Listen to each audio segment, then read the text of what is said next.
आज हम समझने वाले हैं स्पोकन के और ग्रामर के बहुत ही इम्पोर्टेंट टॉपिक को, जो कि है ऑल दो, even though.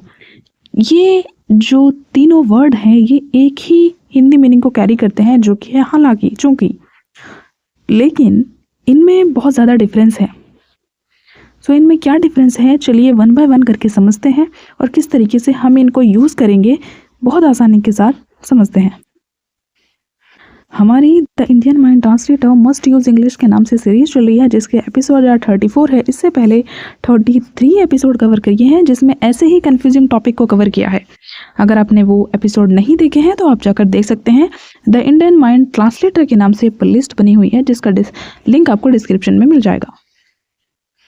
Without wasting time, let's start. Although use होता है फॉर्मल और न्यूट्रल। इसका हम यूज़ कब करते हैं, जब हम फॉर्मल या रिटन इंग्लिश बोलते हैं। सेंटेंस के स्टार्टिंग या मिडल में हम इसका यूज़ कर सकते हैं। जो इसकी पोजीशन होती है, स्ट्रक्चर होगा although plus subject plus verb plus main close. Example से बेहतर समझते हैं और ये कॉन्ट्राडिक्शन भी दिखाता है। यहाँ पर सेंटेंस है, हालांकि वह गरीब है फिर भी वह खुश है। Although he is poor, he is happy। कई बार यहाँ पे बट लगाते हैं लोग, जो कि रॉन्ग है, नहीं लगाना चाहिए, नहीं आएगा बट यहाँ पर। Although he is poor, he is happy। इस तरीके से हम इसका यूज़ करेंगे। हालांकि बारिश हो रही थी, हम बाहर गए। Although it was raining, we went outside। हालांकि वह थकी हुई थी, उसने काम पूरा किया। Although she was tired, she completed the work। इन तीनों ही सेंटेंस में आप देख सकते हैं यहाँ पे कॉन्ट्राडिक्शन भी दिखाया गया है। यहाँ पर कुछ और बात हो रही है, फिर दूसरा जो ये हमारा जो क्लोज है, इसमें उसके अपोजिट बात हो रही है। बारिश हो रही थी, इसका मतलब ये था कि बाहर नहीं जाना चाहिए था, लेकिन वे बाहर गए। वो थकी हुई थी, थका हुआ इंसान काम नहीं करता, लेकिन उसने काम किया। यहीं पर कॉन्ट्राडिक्शन दिखाया गया है।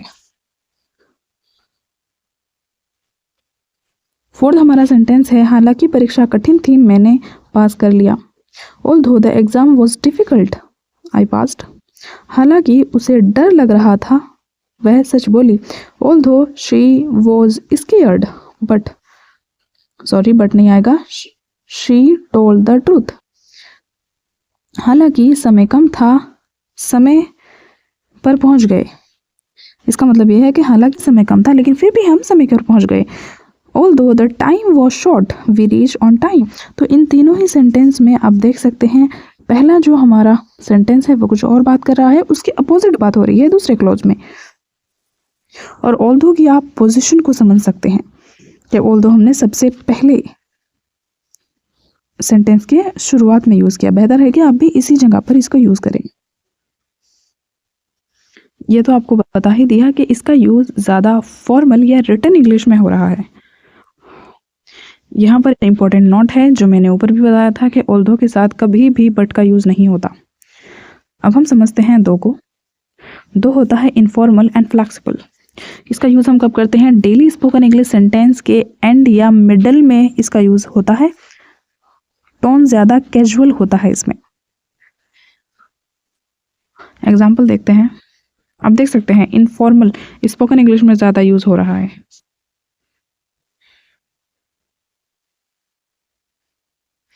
सेंटेंस है, हालांकि मौसम खराब था, हम गए। Though the weather was bad, we went. वह अमीर है फिर भी खुश नहीं है। He is rich, he is not happy though. आप यहाँ पे एंड में भी इसका यूज़ कर सकते हैं।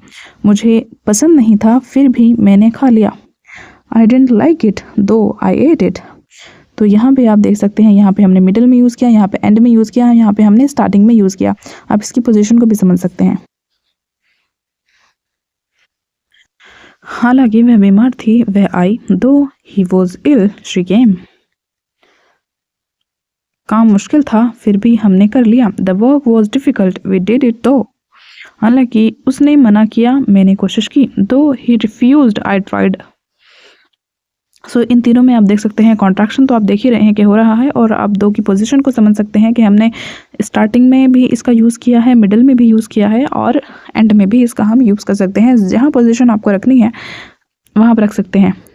इनफॉर्मल इंग्लिश में यूज़ हो रहा है, ज़्यादातर स्पोकन इंग्लिश में हम इसका यूज़ कर रहे हैं। अब यहाँ पर हम इवन दो को समझने वाले हैं, जो कि स्ट्रॉन्ग कंट्रास्ट दिखाता है।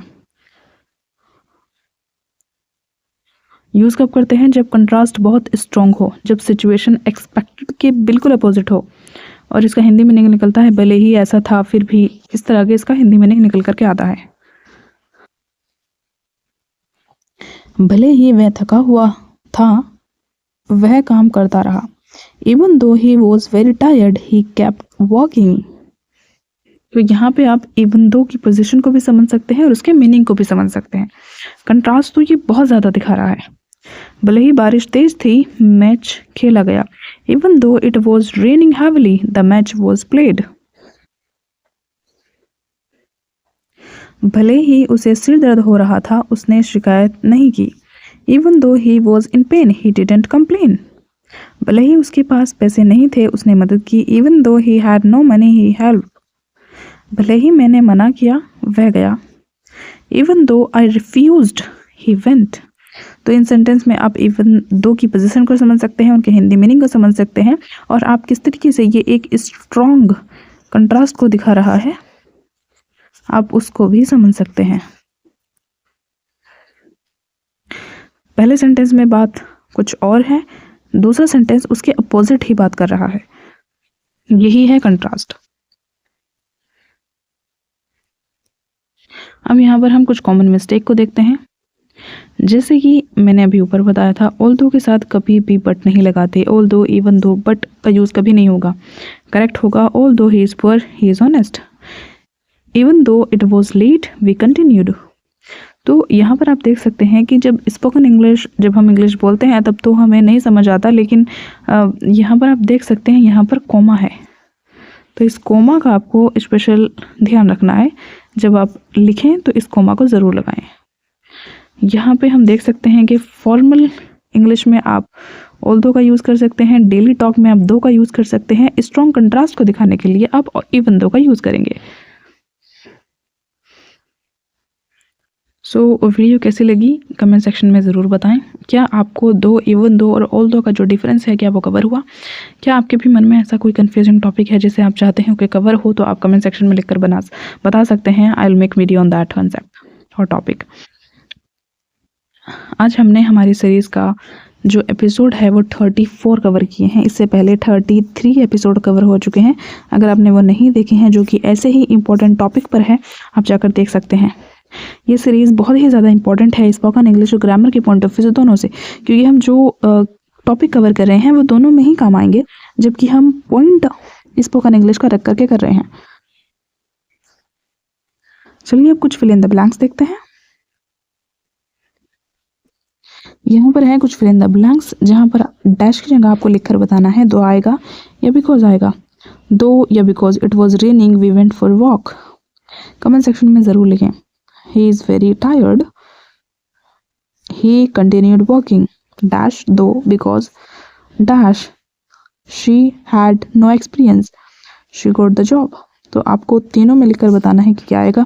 1 2 3 करके आप उनके सामने दो, इवन दो, ऑल दो लगा सकते हैं, जो भी आपको ठीक लगे। अगर आंसर सही होगा तो दैट मीन्स आपने कंसेप्ट को समझ लिया है। अगर आंसर गलत हुआ तो इसका मतलब ये है कि अभी भी आपने कंसेप्ट को नहीं समझा है। लेकिन आप कमेंट सेक्शन में ज़रूर लिखें। इससे क्या होता है, पता चलता है कि आपने कितना समझा है या नहीं समझा है। मैं आपको रिप्लाई करूँगी ज़रूर, सही आंसर क्या है। चलिए मिलते हैं नेक्स्ट वीडियो में। Till then take care, bye bye. अगर आपको वीडियो पसंद आए और सीरीज़ अच्छी लग रही हो तो don't forget to like, share and subscribe.